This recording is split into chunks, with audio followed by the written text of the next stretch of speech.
Welcome to Truth, Money, and Freedom. Today is Sunday, the 21st of July, 2019. Okay, gang, I'm going to kick that dead horse again because you all love it when I do that. I know you do.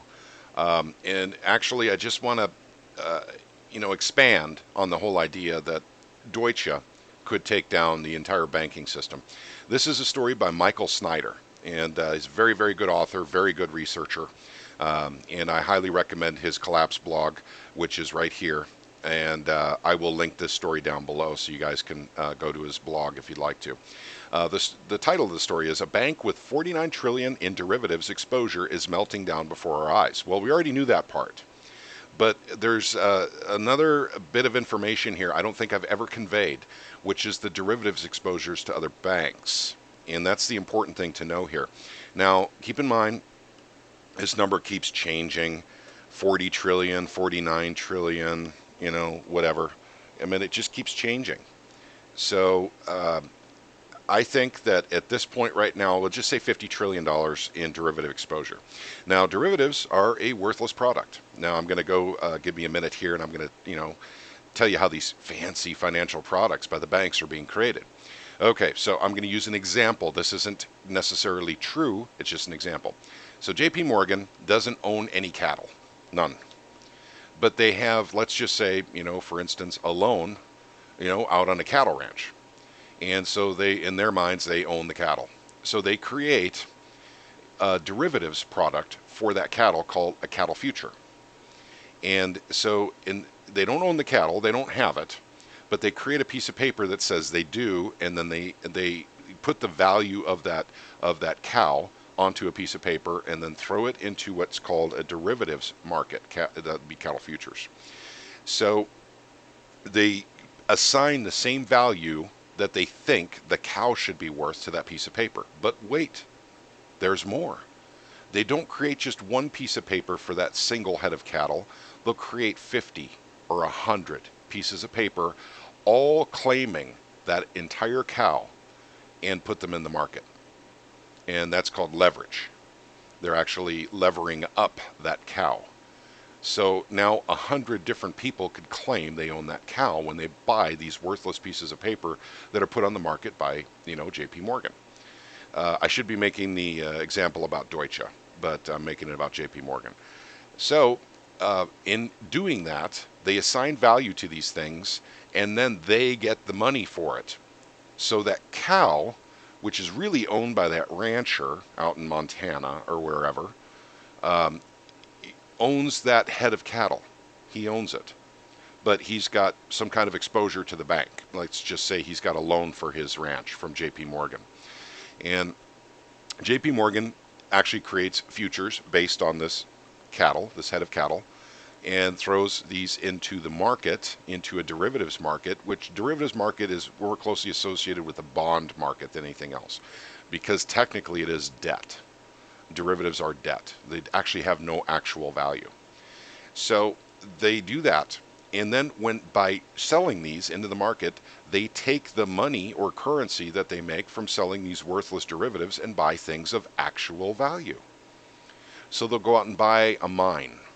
They'll go out and buy physical gold or silver. They'll go out and buy a business, through their asset management group. Like MSC that recently got caught, that's owned by JP Morgan. They got caught trafficking $1.2 billion worth of cocaine recently. The ship was seized. It was worth $90 million. But JP Morgan will get away with that scot-free. Now, I assure you, if you or I were trafficking $1.2 billion worth of cocaine, we would be going to jail for the rest of our lives.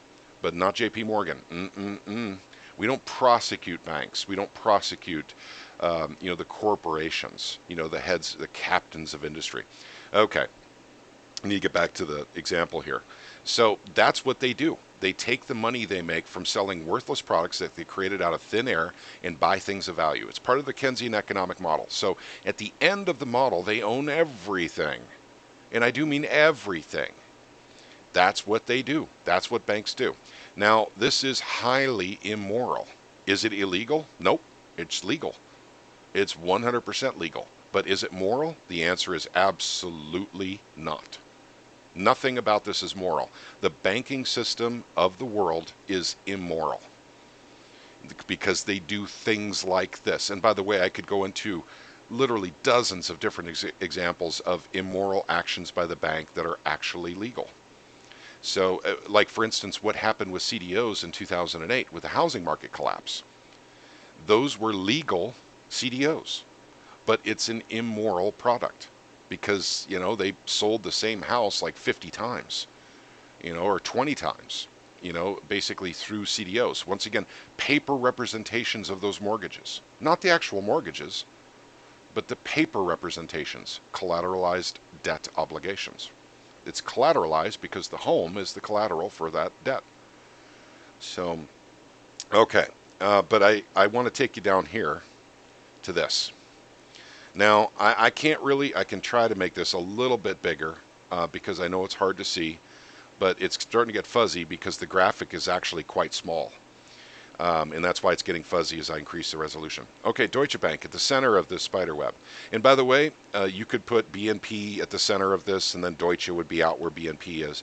This is just a representation of how derivatives have literally connected all the banks, tethered them together in such a way that if one of them goes down, they all go down. Or more specifically, what the banks were thinking was, well, if we tether ourselves together, we're too big to fail. Any one of us that start to fail, the government will have to come in and bail us out because otherwise the entire world economic system completely collapses. So those are the two reasonings, basically for this structure. And believe me, this structure was not this intertwined in 2008. The banks put their best brains on it to figure out the best way that they could continue creating immoral products, and when the time came for them to collapse, the government would come and bail them out. Well, Deutsche is too big to bail out. Too big to fail, too big to bail. Let me tell you, I've done a little bit of an exercise to try and figure out how much it would take to make Deutsche Bank solvent. The answer is approximately 5 trillion US dollars. Pardon me. Now, I don't know if that's 100% accurate. That's based on what limited information I had. Pardon me again, I'm sorry. But that's an example of what it would take to bail out Deutsche. Now, Deutsche is being singled out right now, it looks like, just like Lehman Brothers was back in 2008. And when Deutsche goes down, now Deutsche, remember now I told you the 49 trillion, let's say 50 trillion, 49 trillion US dollars in derivatives. This is notional derivatives. In other words, those products actually have zero value. The banks are the ones who assign the value to it, and they trade them back and forth. So they become currency to the banks. They stuff them in pension plans. They stuff them in IRAs. They stuff them in ETFs. So they're everywhere. And this is part of what the banks do. Once again, highly immoral. Highly immoral, but it's still legal. Okay, let's go back to our web of fear. Okay, so if Deutsche goes down, the counterparty risk for their derivatives is all of these banks mentioned here. So, in other words, there's two sides to a derivative, and so that makes it counterparty risk. So basically, if Deutsche Bank goes down and no one buys their derivatives, that's a key element here. Pardon me, I'm taking a sip of coffee here. No one buys their derivatives, that means their value goes down to zero. Well, if their derivatives go down to zero at Deutsche Bank because they have completely failed and they're boarding up the bank in Germany and putting plywood over the windows, whatever they do, then the counterparty risk to the associated derivatives at JP Morgan also go to zero. And Bank of America, Goldman Sachs, Morgan Stanley, Citigroup, State Street, Wells Fargo. We could keep going around this web of fear. But literally that's what happens. So the banks become insolvent because they literally have no value, quote unquote value, in their derivatives anymore, which they use on their books to be able to create loans. And that causes what's called a credit freeze. When a credit freeze happens, there's no more interbank lending. nor is there any more lending to individuals. Now, in 2008, we saw this happen in a very special way. I mean, it was virtually impossible to get a loan for a while in 2008. In fact, I have credit cards. I don't mind telling you guys this. I don't carry balances on credit cards. I pay them off at the end of every month. I run a business. But if, or not if, but in 2008, I was getting letters from the banks that I had credit cards with stellar credit. Stellar credit. You know, I don't care about my credit rating, but I just happen to have stellar credit. They reduced how much money that I could use on each credit card. I got letters from all of them. American Express is the one that blew me away because I had their black card, which is technically it's unlimited, but it's like I think it's like $250,000 you can put on that card. And they literally, this is what they did. They sent me a letter and they said that my credit limit on that card had been reduced to $10,000. Once again, credit was freezing up.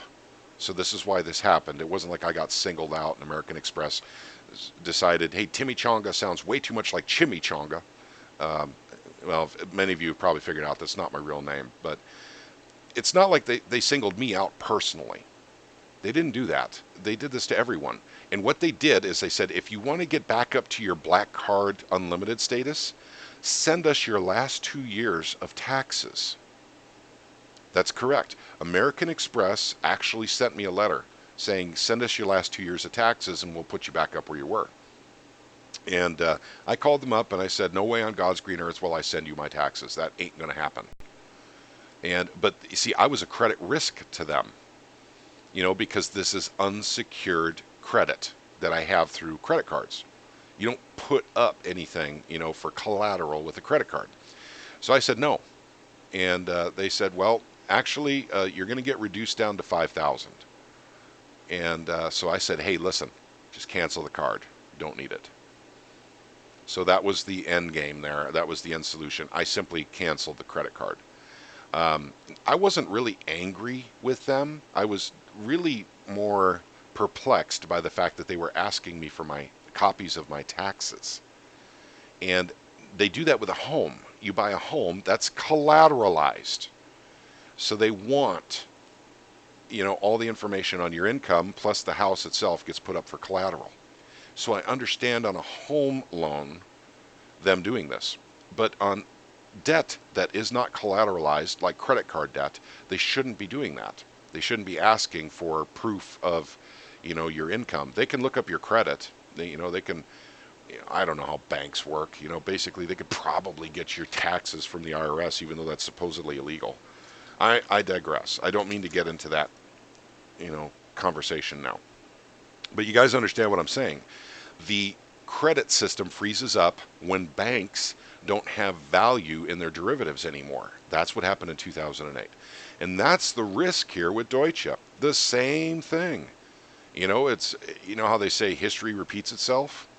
And then others say history never repeats, but it often rhymes. Well, actually, technically, it's the same scenario again. When Lehman collapsed, the derivatives that it held went to zero because they didn't get a chance to create their bad bank. But that's what, you know, they're trying to do with other banks right now. Create a bad bank where they put their bad debt in it or worthless products into those bad banks so they can continue operating as a bank and still offer credit. Remember now, you know, the more derivatives they have, which are actually zero, the worst zero, the more derivatives they have, the more loans they can put out. And that's why Deutsche's in the position it's in right now, because it has so many of those quote unquote notional, you know, derivatives, $49 trillion worth of them. So they could create, you know, fractional reserve lending, you know, some, you know, $490 trillion worth of loans or something off of that. So that's how the system works. And then when those derivatives go to zero because no one can buy them, no one wants them, no one can afford them, then basically they have absolutely nothing to back up all the loans they've made. And of course, I've talked about the counterparty risk, the systemic risk, because the other banks hold other parts of those derivatives. So, okay, I don't mean to kick the dead horse too much, but it's really important for me. I see it so clearly in my mind. I want to make sure that others understand exactly why a Deutsche Bank failure will literally start taking down the entire world's banking system by freezing up credit. And that's what will happen. There'll be no more credit. You can't borrow money anymore. In fact, the banks are insolvent at that point. So they actually start closing down, shutting up, just like they did in in the Great Depression, where the banks just literally just disintegrated before people's eyes. They closed up. They didn't have any money anymore. But back then we were on a gold standard. So the things were different. In this case, we're going to go to a hyperinflation model, in my opinion. In fact, not just in my opinion, but on almost everybody's opinion. There may be a brief deflationary period, but it will be brief. The rest of it will be hyperinflation like Venezuela, Zimbabwe, the Weimar Republic in Germany, and so on. Okay, so hopefully everyone kind of understands why Deutsche Bank is systemic risk to the entire world. Because the trillions, almost $50 trillion in derivatives will, if they go to zero because the bank fails and no one bails them out, if those go to zero, then the counterparty or the other side of that derivative, the other side of those derivative contracts owned by, for instance, JP Morgan, also go to zero. So that's the way it works, gang. It doesn't matter if it was Deutsche in the center or JP Morgan or the Bank of China. It doesn't matter, but it looks like Deutsche is the first one that's going to fail.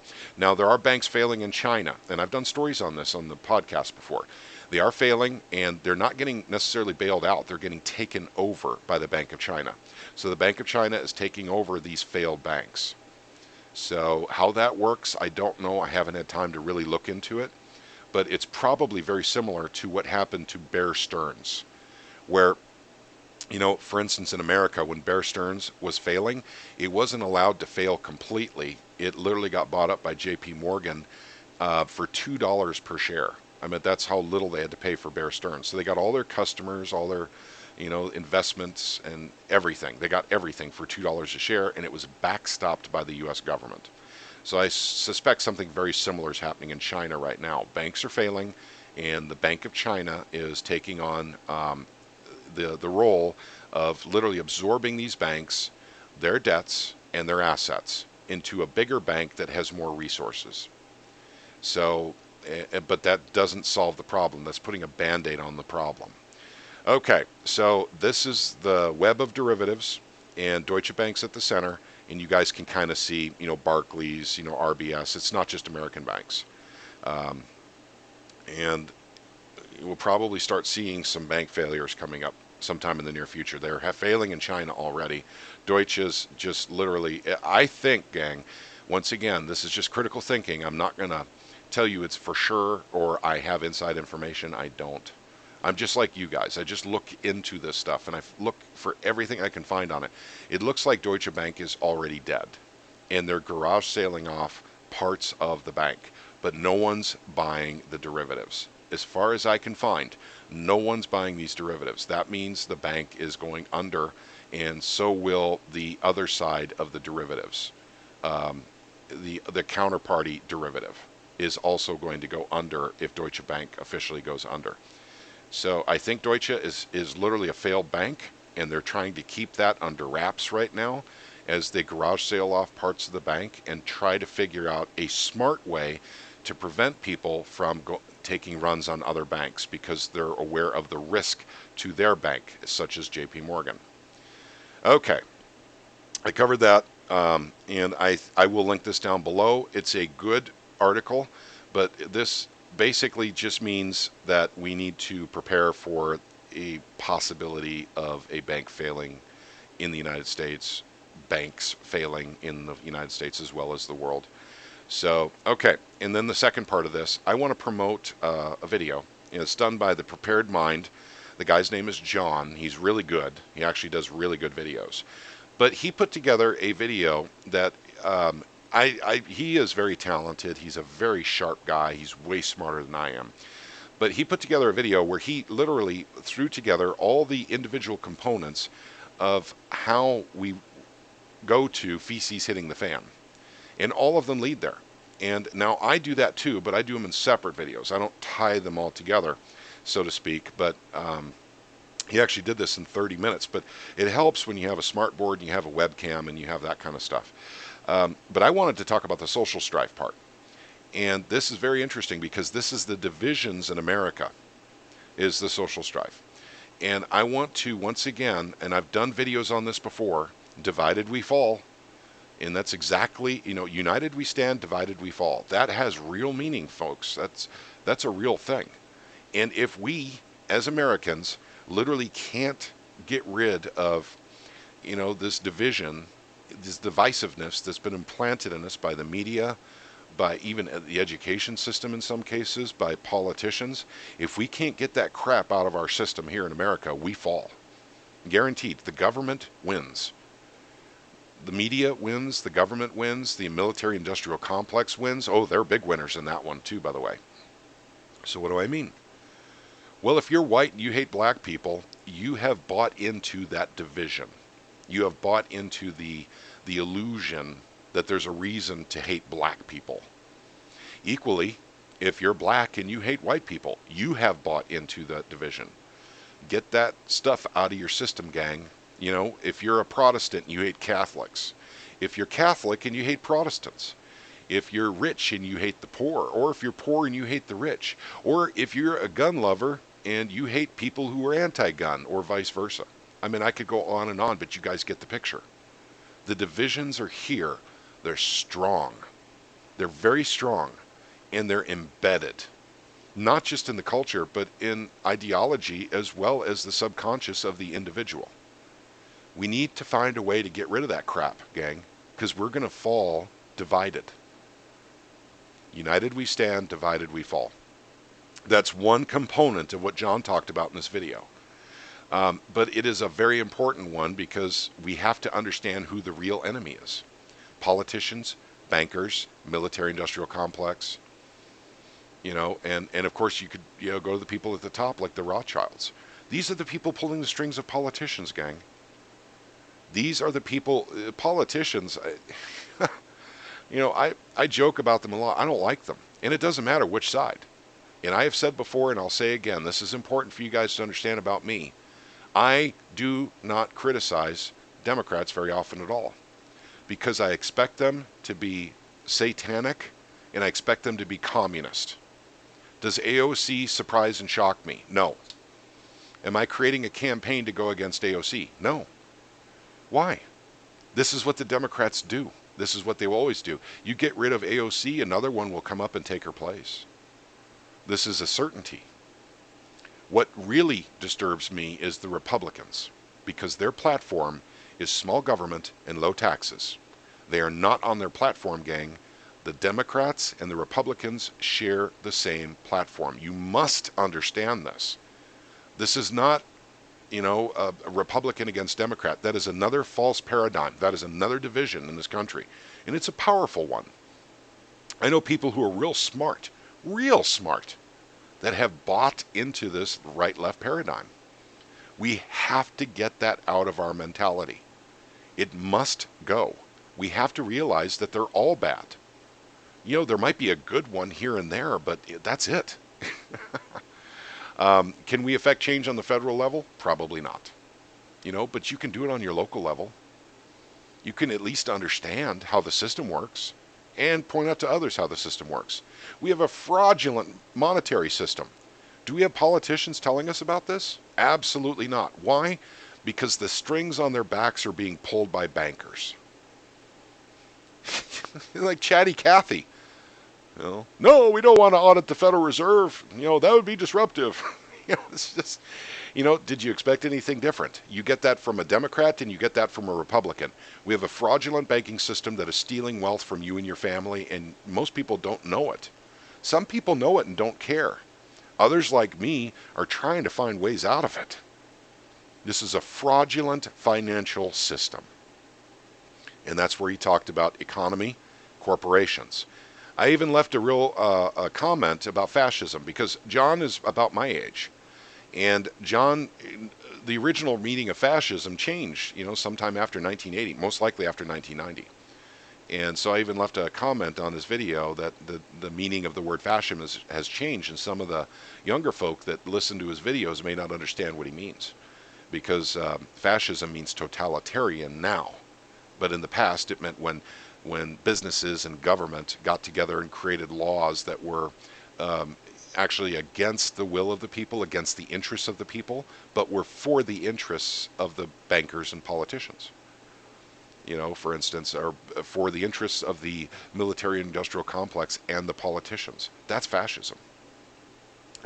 We got it all over the place. Gang, we don't have a democracy in America. I did a video a while back, and once again, YouTube, has scrubbed my view count on it, about what kind of government we have in America. We have a socialist, fascist government in America, and I can prove it. I did prove it in that video. So those of you who think we have, democracy, no, democracy doesn't exist. We have a constitutional republic? No, because our politicians are controlled by corporations, particularly bankers and others, military industrial folk. So he puts together a video that I wish I was smart enough to put together. And I want you guys to watch it. I will link it down below. Oh, by the way, some of you already know all of this. You don't have to watch it if you don't know it. But or if you already understand it, if you already know it, is what I meant to say, pardon me. But those of you who don't understand how it all ties together, and in fact, there's parts that he missed, but he only has so much room on the board. One of them is literally the healthcare system. The healthcare system with Obamacare. How that ties into crap hitting the fan. That's why the Republicans won't get rid of it. The Republicans won't get rid of it. They depend on it. It's part of the military-industrial complex, the medical-industrial complex, system. It's a very important part of how they control us, how they sap money from the middle class. Once again, most of these things are designed to destroy the middle class, because in the end, there's going to be the 1%ers and the 99%ers, and that's what they want. That's what they want. And politicians lack the backbone and sometimes the intelligence to understand the system and speak out against it. In fact, many of them are for it because they want to be in the 1%. They insist that to be in the 1%. They're going to be there. So therefore, why would they go and help out the 99%ers if they can be in the 1%? These guys are psychopaths and sociopaths. We're talking about politicians. The same thing is true of the big bankers. They're psychopaths. They don't care about you and me. They love war. War makes them money, both for the politicians and for the military-industrial complex. The bankers make a lot of money too. So, okay, I need to wrap this up because I've got to go to work today, but I thank you, all of you, for tuning in to Truth, Money, and Freedom. You guys mean a lot to us, and if you weren't here, we wouldn't be here. We are not a monetized channel, and we never will be. We don't know how much time we have left on YouTube, because this kind of stuff we talk about is the kind of stuff that's being shut down. Once again, the CIA and YouTube are one. You have to understand that. So NSA, CIA, government, Trump says he's looking into censorship, but has he done anything about censorship? Well, not yet. Nothing's been done. Meanwhile, very, very important channels are being shut down. Shut down. Just gone. In the meantime, Obamacare has not been shut down yet. Trump hasn't shut down Obamacare. In the meantime, people are going broke. Middle class is disappearing in the meantime. Well, we're all waiting for that next election cycle. In the next 4 years, Trump will take care of things. Guys, please don't say that. Hopefully we're all smart enough to understand that's not really how it works. I am not going to sit here and bash Trump or anything, or bash Q, and I don't believe in Q either. I have respect for people who believe in Q because I understand they want what's best for America. But Q is a diversion, and Q is basically just keeping people who would otherwise take action in other ways. They don't have to because they can sit back and wait for Q to do it, or for those who are running Q to do it, or for Trump to do it. Trump hasn't done anything. He's done a couple of things. We're not in any new wars, so I'll give him credit for that. But otherwise, there's very little else he's done. We have to do this as a people. We have to do this as a culture. And if we're stuck in these divisions, we'll never get it done, gang. We've lost our nation because we weren't smart enough to understand what the media and the politicians were doing to us. It's that simple. Okay, I need to get going because I've got to go to work. Thank you for listening to this video. I will link John's video down below. Please do watch it if you have the time. And subscribe to his channel, by the way. He's got a great channel. He brings great information. And another thing that's awesome about him, he has a wonderful sense of humor. So when he's delivering news that's, not necessarily good news, it's more, crap news, the horrible things going around the world, he does it with a sense of humor. And I like that. I like that about him. Okay, gang, you all take care. Have a wonderful Sunday, and may God bless each and every one of you.